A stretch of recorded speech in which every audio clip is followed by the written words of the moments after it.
जय श्री कृष्ण। श्रीमद् भगवद गीता अध्याय 5 श्लोक 16। ज्ञानेन तु तद ज्ञानम येषाम नाशितमात्मना तेषाम आदित्यवच ज्ञानम प्रकाश्यति तत्परम।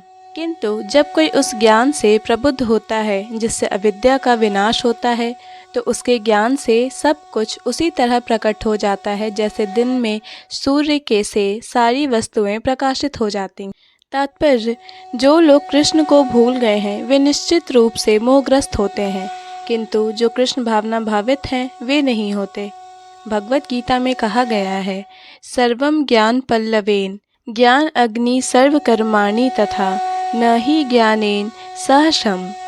ज्ञान सदैव सम्मानीय है, और वह ज्ञान क्या है? श्री कृष्ण के प्रति आत्मसमर्पण करने पर ही पूर्ण ज्ञान प्राप्त होता है। जैसा कि गीता में ही कहा गया है, बहुनाम जन्म नामन्ते ज्ञानवान मान प्रापद्यते।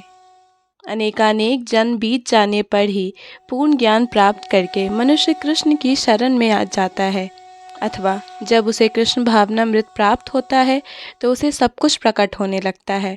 जिस प्रकार सूर्योदय होने पर सारी वस्तुएं दिखने लगती हैं। जीव नाना प्रकार से मोहग्रस्त होता है। उदाहरणार्थ, जब वह अपने को ईश्वर मानने लगता है तो वह अविद्या के पास जा गिरता है।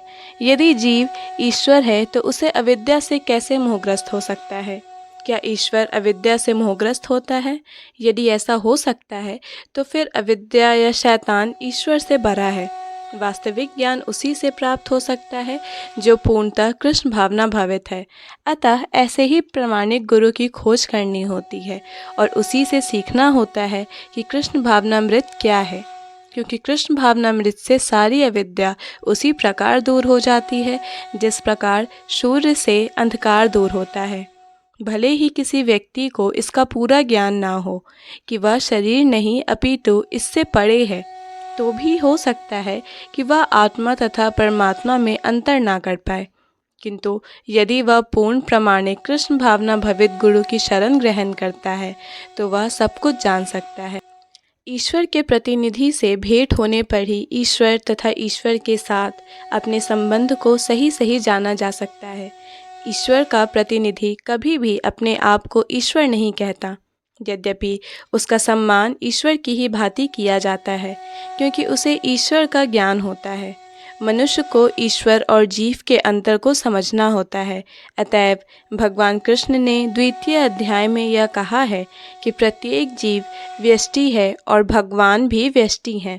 ये सब भूतकाल में व्यष्टि थे, संप्रति भी व्यष्टि है और भविष्य में मुक्त होने पर भी व्यष्टि बने रहेंगे।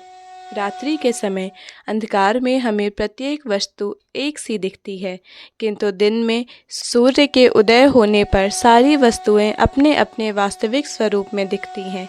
आध्यात्मिक जीवन में व्यष्टि की पहचान ही वास्तविक ज्ञान है। जय श्री कृष्ण। भगवद गीता के सभी श्लोकों को सुनने और समझने के लिए हमारे चैनल को सब्सक्राइब करें।